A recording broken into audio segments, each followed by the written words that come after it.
that I'm just briefly going to touch on Mr. Paine's Rights of Man by Freneau, just because it was included in this set, but it's not really kind of the focus of what I wanted to pull away from Freneau's poetry.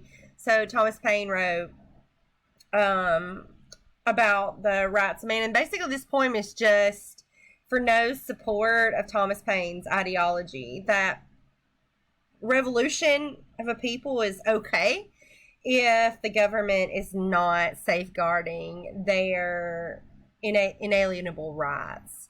And so, again, that's part of his whole idea that, he was very much into the revolution in the political sphere and what was going on at the time period. The last one that I want to talk about is on the religion of nature.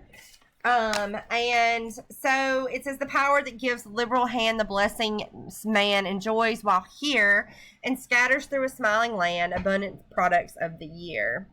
That power of nature ever blessed bestowed religion with the rest. Born with ourselves, her early sway inclines the tender mind to take the path of right, fair virtue's way, its own felicity make.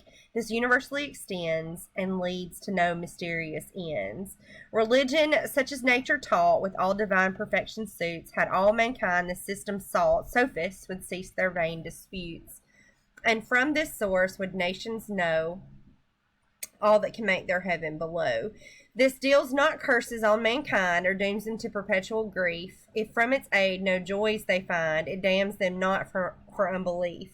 Upon a more exalted plan, creatress, nature, dealt with man. Joy to the day when all agree on such grand systems to proceed, from fraud, design, and error free, and which to truth and goodness lead. Then persecution will retreat, and man's religion be complete.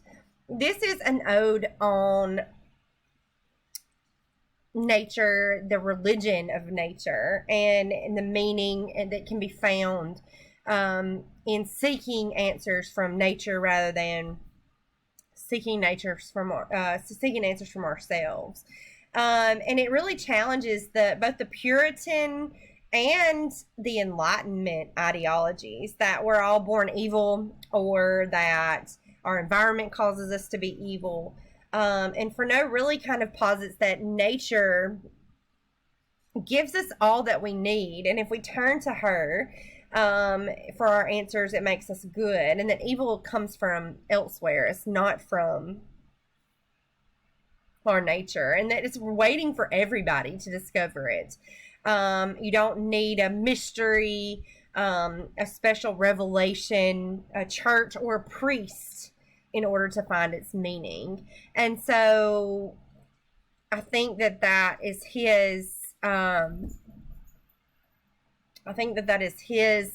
kind of challenge against all the religious ideology of the time period, that the answers to the questions that we seek can be found in plain sight in our commune with nature.